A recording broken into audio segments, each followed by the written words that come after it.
J'en ai encaissé au cours de ma carrière. Ça a été très dur, mais j'ai bossé dur aussi pour me relever. J'étais ici à 4 heures du matin à travailler pour me remettre au même niveau que mes adversaires.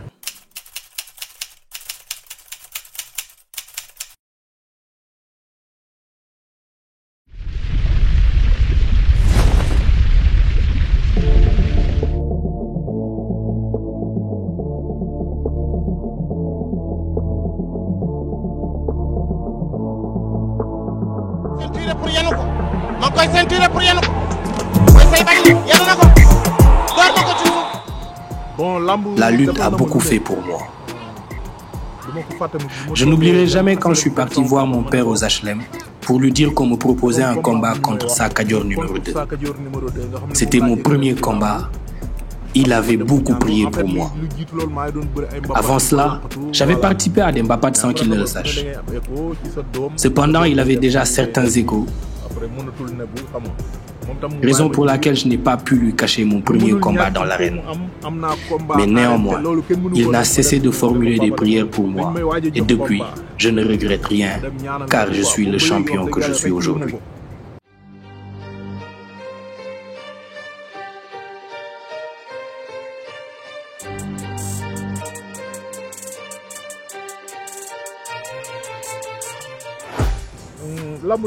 Pour ce qui est de mon palmarès dans la lutte, ce qui m'a le plus marqué, c'est ma première défaite. C'était contre Issa Pouye. À ce moment-là, j'accumulais les victoires, j'étais aux anges. Je n'avais jamais connu cette douleur jusqu'à ce que je rencontre Issa Pouye.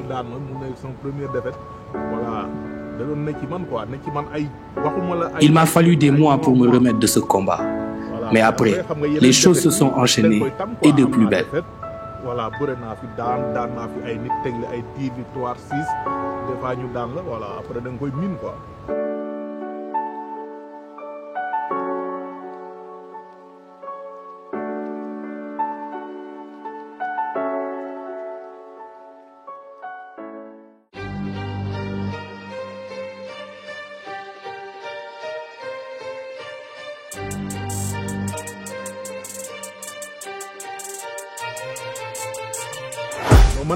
Contrairement à plein de lutteurs, je n'attends pas d'avoir un combat pour m'entraîner.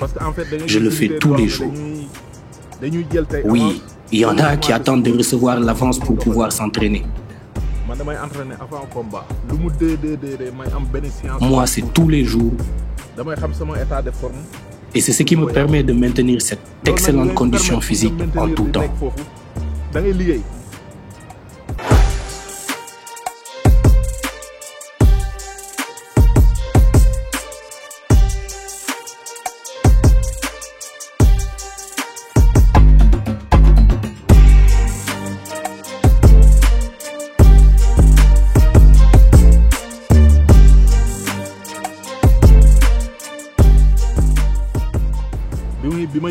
Tep Ben, ce combat, je l'ai signé la même semaine où j'ai signé mon contrat contre Eumeu Sène.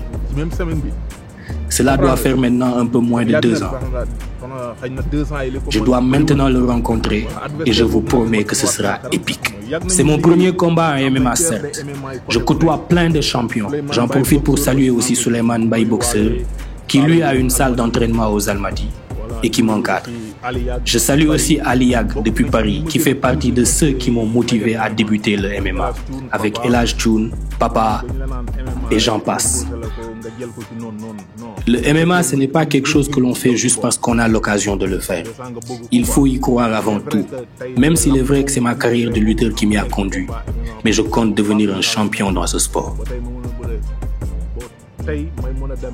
Dans ce domaine, tous les moyens sont bons pour gagner, dans la limite bien sûr de ce que le règlement nous permet. Et ce n'est pas une mince affaire. Notre plus petite faiblesse peut être exploitée par l'adversaire. De même, je n'hésiterai pas à profiter de la moindre brèche que je vois pour me faufiler vers la victoire.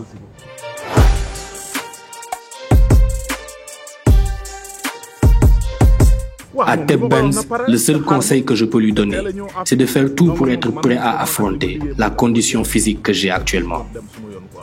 Personnellement, je suis sûr d'en finir avec ce combat en quelques secondes. Ni Benz, ni aucun adversaire ne pourra faire face à moi Hey Benz, je te préviens. Le jour J, tu sauras ce que la transformation veut dire. Ce qu'il faut pour être un combattant de MMA, c'est d'abord de la jeunesse, de la force, de la technicité, mais surtout de la force. Il est vrai que je n'ai pas encore disputé un combat en MMA, mais c'est un domaine que je maîtrise bien pour avoir côtoyé plusieurs personnes qui sont dans le milieu.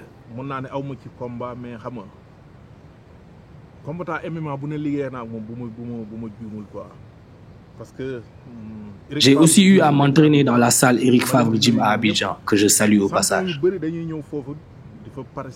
J'ai pu m'entraîner avec tous ces jeunes que vous avez vus lors de la première édition. Et croyez-moi, c'est des durs.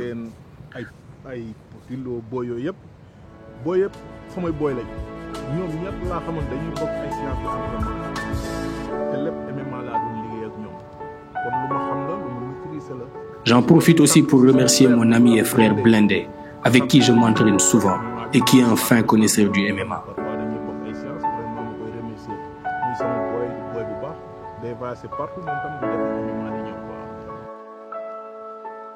Les dés sont jetés, le contrat est signé.